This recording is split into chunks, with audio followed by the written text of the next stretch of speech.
เมยสุงค่ะเมื่อในเป็นวันที่5เดือนธันวาคมที่8ปี2026ในตอนในข่าวใส่หมอหอมมีข่าว3ตอนเดมาเปิ้นเผาค่ะออนตั้งเปิ้นได้ก่อเฮาค่ะมาถ่อมโดยข่าวโหในค่ะก็เป็นลูกจ้ายหลู่หลายกันจันขึ้นแม่โตเจ้าเก่าเมื่อวันที่4เดือนธันวาคมที่8ปี2026ในมีข่าวงาออกมาว่าตีเจเวงวัง3หมอในไลเกิดขึ้นเปิงเป็นอันลีตกอกตกใจไหว้หลังสี ก็เป็นลูกจ้ายแต้ๆในคันนะกันจะโนหลายขึ้นแม้โตเจ้าเก่าในลองตั้งเปิงเป็นมันได้ก็เป็นกว่าเมื่อค่ำคืนวันที่29เดือนธันวาคมปี2026ตีป่นมาตีเฮิรนหลังหนึ่งอันมีไว้อยู่ดีวังสามหมอเจเวงวังสามหมอเจดอนอุดรธานีมีนางเออายุไหล53ปีตึงลาตีผู้ใหญ่ก้นหลงในวานวาถุงยาก็เป็นลูกจ้าย นายบีอายุไหล25ปี กินยาเมากำถึงตีซัมปอเมาหยองเสียวกอถิบพักตูห้องนำเข้ากว่าจู้แม่เยากอมิบดีคอเนาะยอกันจันตีในห้องนำเขาย่ำสึกมาเนี่ยก็ลักก็เป็นแม่ในกว่าที่ห้องนอนกว่ากันจันแม่แทงตีเหนือกูนอนนั่นให้ไหนก็เป็นแม่ได้ก็ย้อนอาสาค่ะเนาะลูกอย่าไปเฮ็ดให้เป็นแม่นะจังไหน ก้วยกะว่าลูกแน่อ่ำถ่อมก้วยมก้าค่ะสืบรู้หลายกั้นจันก็เป็นแม่ตัวเจ้าเก่าในตั้งแต่กลางคืน8 โมงในต่อพอถึงเต็งขึ้นจึงไหนออมเมื่อพ้องนั้นก็เป็นแม่ค่ะเอาตื้อตั้งมือลูกชายนั้นมันเฮ่อโอนเหี่ยวก่อนลับกว่าสืบโฟนย้อนตั้งจอยเทียมดีผู้ใหญ่ก้นโลงค่ะ กำในตั้งฝ่ายผู้ใหญ่ก้นหลวงเขาก็เข้ามาจอยเทียมเฮแลไหลมาติงกับก้มโตอันก็เป็นลูกจ้ายนั่นสูงกว่าที่โค้งปลิกเนี่ยค่ะก็เป็นแม่ได้ก็ยืนยันว่าอันใครเอาตั้งพิษก็เป็นลูกจ้ายในให้ถึงที่สุดค่ะลานในดีอีมันนางในค่ะเนาะลาตีปลิกป้าว่าอย่าไปให้ลูกตัวเจ้าเก่าได้ออกคอกมาลาเพราะว่ามันออกมาได้ก็เป็นแม่แน่แดก็เตจังลูกเสียงเตๆยาวเฮ็ดจังไหนกำในเปิ้นเนี่ยก็เลยต้องถามนายบีในค่ะนะมือแต่มันยอมรับค่ะก้อยกะว่าเลื่อนสุดเนี่ยก็ยอมรับว่ามันใจนั้นไหลกันจันแม่ตัวเจ้าก็ขึ้นและลาดว่าไหลสู่ซ้ำยาหม้อกำกว่า6เม็ดอ่อนตั้งดีๆมาเฮ็ดตีแม่จึงไหนออม ตั้งฝ่ายบ่มีปนพ่นเขาก็ลาดว่าลิเอ็ดลูนะก็เป็นแม่เขาในเนี่ยว่าที่เฮือนหลังนั้นเขาก็อยู่กัน2ก็แม่ลูกค่ะเนาะอันเป็นลูกจ้ายแน่แต่เลยว่าจั่งก็เกี่ยวข้องดั้งยาเมากำเนาะขาสองก็เลยอยู่จ้อมกัน2ก็ย้อนก็เพราะว่าอันเป็นปอเขาแน่เนาะก็รู้สึกสาใจกว่าเฮ็ดจั่งใดแม่นั่นก็ฮู้ว่าลูกจ้ายเขานั้น กินยาจังไหนเหี่ยวก็คัดใจเอาลูกในสูงกว่ายดยามา7ปอก7ปอก7กำเยาอะก้อยกาก็ตึดไลค่ะเนาะตึกมาเกี่ยวข้องจอมยามเฮากำแทงอยู่เฮ็ดให้ผู้มีพลพรเขาไข่ในแทงว่าได้ปีในมันเกี่ยวข้องตั้งยามเฮากำในมาจะเมื่ออายุ17-18ปียามเอากว่าตึดมา7ปอกเหย้าก้อยกาว่าก็ยังตึกไปผาดไหล เมื่อกาก่อนป้นมาเนี่ยก็ยามเฮ็ดตีแม่ได้มาหลายปอกหลายกำเอาอะ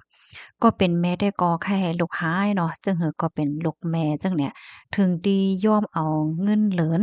ก็เป็นแม่ในเหตุการณ์ปัดแหวก็เพียวยุกยักเนี่ยค่ะว่านะหนึ่งเลยเนี่ยก็ได้ไล่อยู่หมอกเจ็ดเหงว่าเจ้าเนี่ยกำแนเอาลูกแน่กว่าเปิดตาให้ตึดยาเมากำดีใจตอนฉาจังเศร้าค่ะ เอาเงินเหลือในปันหนึ่งเหลือเลยโคกเฮงถึง7เฮงวาดเฮ็ดไหนอ้อมนายบีก็กว่าจั่งไหนได้นะกว่ายศยาโตในแลมอก2ปีจั่งไหนเขาแย้มสือมาก็ปลายออกมาค่ะ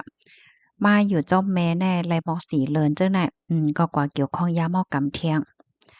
ออนนาติเตเป็นไอ้มอกหนึ่งเลินเนาะลุงของนายบีเนี่ยรู้สึงสาใจกว่า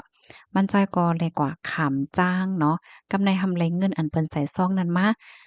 ก็เหยวก็เอาเงินในกว่าซื้อยาเมากำแหวก็มาสู่ซ้ำเที่ยงเสียแล้วถึงที่ป้อมาเป็นจังไหนมาเฮ็ดตีแม่ตัวเจ้าเก่าได้ปอกกำไน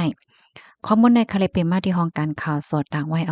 พี่น้องเฮาค่ะถ่อมข่าวเงาโหนย่อหันถึงจึงหือพอง ลีโกลีกากเด้ค่ะเนาะอันนี้เป็นลองเต้ที่เกิดขึ้นเฮ็ดจังไหนอ้อเพราะว่ามันลัดอยู่ในร้องในไหนค่ะนะมือปอกหนึ่งยามยินค่ะเนาะมันเจ้าในลาดว่าอ่าพ่อแม่ในใครเฮ็ดอีสังตีลุกตีล่างก็ไลมันเป็นวดเป็นกามอีสังโยเห็นไหนหน้าฮอตอเฮิรนหลังหนึ่งและหลังหนึ่งแน่มันอำเหมือนกันค่ะเนาะหน้าฮอตอเฮิรนมังหลังก็ลุกล่างอำหลีหน้าฮอตอเฮิรนมังหลังซ้ำลุกล่างแน่หลีหนาจังไหนนะ พี่น้องคะจ่องยามหันก่อมหัวมังหน้าเฮิรนในค่ะนะลูกล่างในเป็นก้นใจหลีเนาะเป็นก้นตีอันคัดใจเก็บหอมตอมจู้เงินต้องว่าสังว่าเฮ็ดจังแหนเนาะก้อยกะว่าอันเป็นแม่หาก้นในเฮิรนหาขึ้นขี้เล็กๆเต็งเป้กินมันจังหนังลูกล่างหมังก้อนในแม่ในสนใจแต่รองเงินเพราะว่าลูกส่งเงินปันไหนก็นาโตนางอ ว่าไต้หวันเนอหลอกเงิดเตเฮ็ดจึงนั้นจึงไหนเฮ็ดแนวเนาะมางจื้อเขาก็ลาดว่าลูกแน่มีปนพ่อนโหลปันเงินแม่แม่แน่ไข้ว่าไข้หลาไข้หือติลูกก็ไล่มันพิษแหน่มังก็เขามีลองตั้งยุ่มยำจึงไหนเนี่ยเนาะเพราะว่าเฮามาถ่อมด้วยข่าวโหในมังก็ในเปิ้นก็ว่าเป็นย้อนวดกามโยให้แนน่ะอาวดเหมือนจังหนัง ป้อว่ามีบทมีกามตีกันเนี่ยมันก็มาญ่ากันมันก็ไล่ขามให้แหน่นะเพราะมาด้วยในลีโกลีกะเพราะว่าติตัดขาดแปดเนี่ยก็ซ้ำเป็นลูกในมันก็ตุกค่าหนาจังได๋มื้อปองหนึ่งในคายามไล่ถ่อมโพฮู้เขาเปิ้นลัดแหน่เนาะเปิ้นว่าอันแท้ๆมันยาวในว่าเจ้าวดเจ้ากามอันลีโกเลอเซเปิ้นแน่อำใจติไลว่าเป็นก้นในคืนนั้นยาวอะ อันที่ไลมาเกิดเป็นพ่อแม่กันลูกร่างกันพ่อแม่กันจังไหนเนี่ยย้อนว่ามีกู้สู่และโหวตกามโคมกันไว้จึงเนี่ยเมื่อว่ามีวดมีกามติดกันไว้ก็มันก็มาหย่ากันเมื่อว่ามีกู้สู่หลิเฮ็ดกู้สู่ตั้งหรือคมกันไว้ก็มันก็มาหย่ากันก็เปิ้นนั่นแหละในจาดในพ่อย่ำบ่เหลียวในสังเจอหนังว่าโคบหญ้านาฮอตอเฮิรนหลีโพเมหลี ในจึงโหลคัดใจลีต่อกัน อย่าไปขีดเล็กเด็กเด็งกัน อย่าไปเป้กินกันย่อก็คัดใจเปลี่ยนปลายจอยเทียมกันในมันเตลีเต้แต่ในพวกเขาได้ก่อแนะนำไว้จักหนังไหนเนี่ยค่ะอ้อ อ๋อค่ะพี่น้องเฮาค่ะโลหันเตือนจังหือพองเกี่ยวกับเรยร้องในเนี่ยค่ะเนาะก็ต้องตักแลพันตาหันถึงมาลัยเนี่ยค่ะกับในเฮาค่ะมาถ่อมด้วยข่าวเงาแถวโหนึ่งค่ะอันนี้เป็นข่าวเงาลอยไฟแตกในอเมอวันที่4เดือนธันวาคมที่8ปี2026ในมีข่าวเงาออกมาว่าลอยไฟฟูเอโกค่ะมันแตกเมื่อพองกังเจ้าวันจันทร์ตีป่นมาเสียก็มีรวงฮาวแฮงเพิ่มเติมมาอยู่คือๆ ใหญ่ๆดอกบ่ถึงพ้องกลางค่ำเฮ็ดจั่งเนี่ยนะเฮียวก็ได้เลยฮู้ว่าอันเป็นเผาเตาถ่านควันไฟจังไหนค่ะปุ่งขึ้นต้องฟ้ากลางหาวในสูงถึง6กิโลเมตรเนี่ยภูเขาไฟหลอยไฟอันในๆอยู่ห่างไกลกันตั้งเว้งโกเตมาลาซิตีกว่าตั้งปอดจึงจานวันตกในหมอก35กิโลเมตรค่ะ มีตั้งสูงแน่3เห็น7ปาก63เมตร และไล่หับยกยองว่าเป็นหนึ่งในหลอยไฟที่อันมีหลวงตรงหนึ่งที่สุดที่หนึ่งในหลุมฟ้าจังไหนเหมือนหนังเมื่อกาก่อนป่นมาได้ก็เพราะว่ามันแตกเนี่ยจึงมันเตเล็กๆต่อถึงปานกลางเฮ็ดจังไหนก้อยใน1 ปีเนี่ยได้ก็แตกเป็นหลายสิบปอกจังไหนก่อนหน้านั้นเมื่อพ้องปี2018ค่ะลอยไฟอันในมีหลวงโพ่งแตกถึงตีเฮ็ดให้มีคนรู้สึกสาใจถึง1ปาก90ก้อได้ปยก็มีคนหายเถียงตั้งนำตั้งหลายนั่นก็ได้เลยว่าเป็นเพศสภาวะที่อันเฮาแฮงดีสุดของโกเตมาราในเย้าค่ะ